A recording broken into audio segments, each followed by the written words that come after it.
I finished Final Fantasy VII Rebirth last night. Finally! Let's talk about it. I have a lot of thoughts about this game, and they're complicated. So, let's start with the music. I love the music. I know there was a lot of hot debate, especially in my own community, about it winning Best Score last year, but I get it. Honestly, it's phenomenal. I adore the score of Metaphor Fantasio, don't get me wrong. I think it's also phenomenal, but I understand why this took it. It's fantastic. I really don't have much to complain about as far as the scoring goes.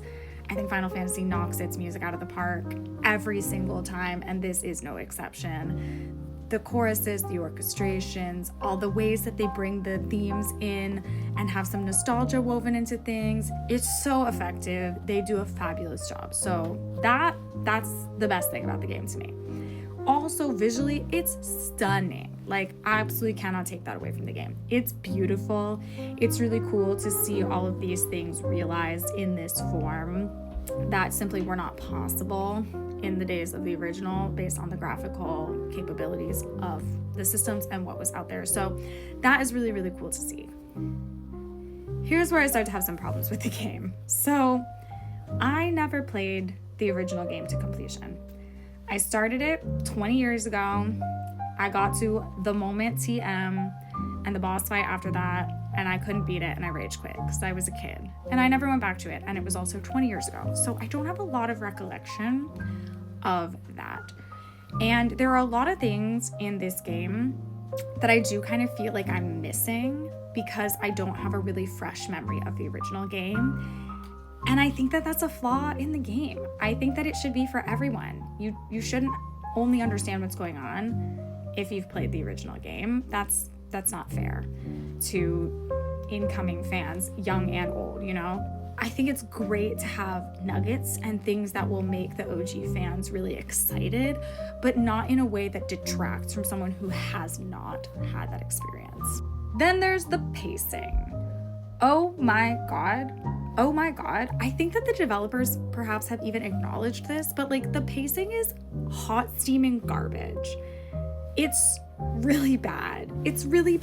I really enjoy the open world exploration type of game mechanic, and I do think that they executed that really well in this game. However, I just don't feel like it had a place in this game. Personally, it felt like a completely separate game from the rest of what was going on, and I frequently found that I was getting lost in the extra content, and then by the time I would get back to the plot, I had fully forgotten what was going on and was just like, wait, what's happening? Help, I'm confused. Oh my God. So there's too much of it. I think there's too much of it. And all the mini games and all the side quests, again, like they're fun, and you're not gonna have a Final Fantasy without a side quest. I get you, and some of them are a delight. I just think there's too much and too many, and I do think that they've even admitted that. Somewhere I want to say there was an interview where they said, like, we all know what's gonna happen, so like whatever. And I'm like, no, we don't all know what's gonna happen, and that's not fair to new players, and we shouldn't be gatekeeping. So that was a huge frustration for me. Especially because you would go from spending 8 hours exploring a world, forget what's going on, and then be shoved into a hallway where you then have like 4 back-to-back really challenging boss fights that you are not ready for. And that takes me to the combat. I am an action RPG lover, so you're not gonna hear from me, oh, I don't want action RPG in my Final Fantasy. I do, actually, and I loved the way it was executed in 16. And I just don't know that the way that it's executed in this game is the most effective. I found a lot of it to be quite frustrating. Mixing action RPG with ATB, it just causes some hangups that I really do not care for. And it puts you in a situation sometimes where if you don't time your moves perfectly, you're stuck and you're screwed, and then you have to start a boss fight all over again. For example, the final phase of the final boss, which has the most bullshit mechanic of anything I've ever seen ever, and I never want to do it again. I spent like 2 hours just on the final phase because of this stupid mechanic where you get him down to a certain amount of health And then he basically just nukes you. And if you can't fully kill him in the time that is left, then he just one-hit KOs you and like sucks to suck. And I don't care for that because it's not a skill thing, it's just bullshit. I don't mind something that's challenging. I don't mind something I've got to learn a mechanic, I've got to figure out something, how it works.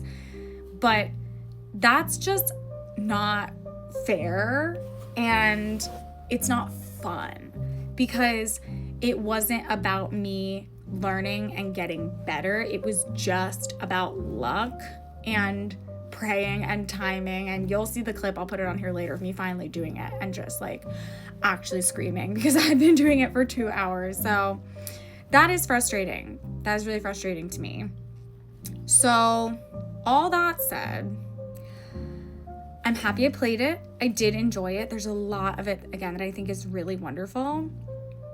And I am so relieved to be done with it. I'm ready for the next thing. I'm curious where they're going with it.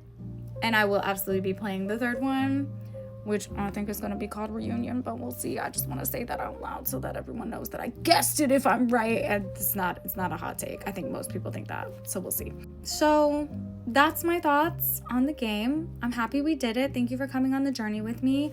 I would love to know y'all's thoughts in the comments. So let me know if you've played it or if you've watched it and what you think.